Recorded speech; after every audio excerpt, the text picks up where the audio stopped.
গালি গালাজ করছেন সেই ব্যক্তিটা আর কেউ নয় ও মা, সেই ব্যক্তিটা আপনার সামনে দাঁড়ায় আছে।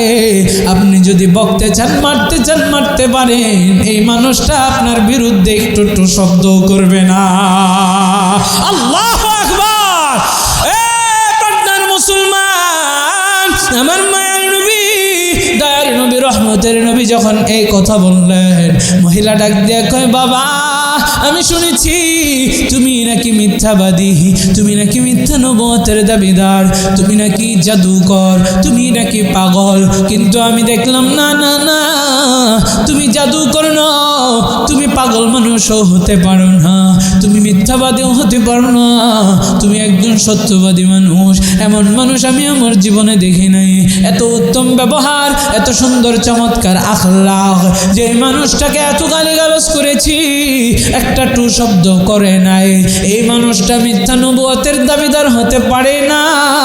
তুমি আল্লাহর অবশ্যই সত্য নবী, আমি সাক্ষ্য দিচ্ছি। এই পর্যায়ে তুমি আমার কালেমা পড়ায় মুসলমান বানায় দাও। সুবহানাল্লাহ। ইমামুল আউয়ালিন আল আখিরিন, বাহর সাদকা রাহমাতাল লিল আলামিন। একটু জোরে কন্যা আল্লাহু আকবার, আর জোরে কন্যা আল্লাহু আকবার। এই আপা জান, এই জন্য নবী আমার জানায়, কাফা বিল মারই কাযিবান আন ইউহাদ্দিসা বিকুল্লি মা সামিআ। কারো কাছ থেকে কিছু শুই নাই বলতে থাইকো না, এটা মিথ্যাবাদী হওয়ার জন্য যথেষ্ট। ও দুনিয়ার মানুষ, তাইলে কি কি সবক আপনাদেরকে দিলাম? 1 নম্বরে চোখের হেফাজত, 2 নম্বরে লজ্জাস্থানের হেফাজত, 3 নম্বরে নবী আমার জানায় মাইয়াজমাল লিমা বাইনা লিহওয়াইহি, জবানের হেফাজত।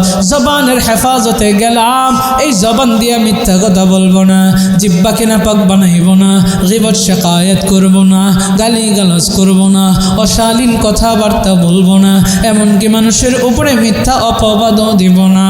ও দুনিয়ার মানুষে, নবীর আমার আখলাকের কথা বললাম, যে এই মানুষকে গালি দিলেও কিচ্ছু বলে না। আমিও আপনিও এরকম হয়ে যাইতে হবে। একজন একটা কথা বাই লাগেছে, একটু সবর করি, একজন একটা সর মারছে, একটু সবর করি।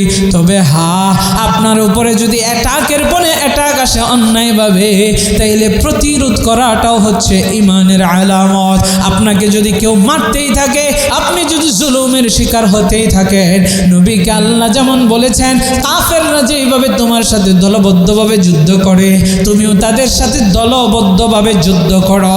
ঠিক তেমনি ভাবে আমাদের উপরে কেউ যদি জুলুমের স্টিম রোলার চালায়, তাইলে আমরাও মুসলমান ঐক্যবদ্ধভাবে তাদের পিঠের চামড়াগুলো তুলে ফেলব। আরে দুনিয়ার মানুষে, তাইলে যদি একজন গালি মারে সবর করব, একজন চর মারছে একটু সবর করব। এ দুনিয়ার মানুষ, নবীজির যে হাদিসটা বলছিলাম, নবী আমার 2 নম্বরে জানায় ওমা বাইনা রিজলাইহি, আপনার আমার 2 রানের মধ্যবর্তী জায়গা মানে লজ্জাস্থান। আল্লাহ বলে লজ্জাস্থান, নবীও বলে লজ্জাস্থান। আল্লাহ বলে চোখ, নবী আমার বলে জিহ্বা। এই 2 জিনিস হেফাজতের গ্যারান্টি দিতে পারলে আযমাল্লাহুল জান্নাহ, নবী আমার জান্নাতে নেওয়ার গ্যারান্টর হবে।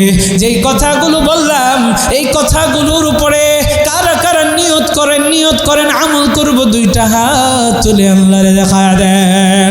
ও আসমানের মালিক, ও জমিনের মালিক, ও আল্লাহ, এই গভীর রজনীতে আমার কতগুলো আব্বাজান, কতগুলো যুবক ভাই, ছোট্ট মাসুম বাচ্চারা পর্যন্ত আল্লাহ বসে আছে।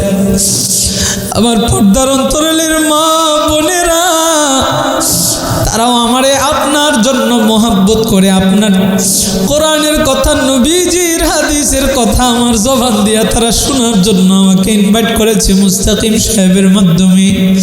আল্লাহ গো, আমাদের ভুল ত্রুটিগুলো ক্ষমা করি আমাদের প্রত্যেককে। বিকাল আরশের ছায়ার নিচে জান্নাতের মেহমান হিসাবে স্থান দিয়ে দাও। আয় আল্লাহ, এই এলাকার মানুষরা আমাকে যে ভালোবাসা দিছে, সম্মান দিছে, মুস্তাকিম সাহেব সহ যত ভাই আব্বাজানরা আছে আল্লাহ সবার জন্য আমি সাক্ষী দিলাম, রব্বে কারীম আমরা যেন তোমার খাঁটি বান্দা হতে পারি, একসাথে একজন আরেকজনকে যেন ছাইরা না যায়, ভুইলা না যায়। যে একজনও যদি জান্নাতি হয় আমরা ওয়াদা করি একজন আরেকজনকে টাইনা নিয়ে যাব, বলেন না ইনশাআল্লাহ। আল্লাহ আমাদের সবাইরে আপনি কবুল করেন, জোরে কোন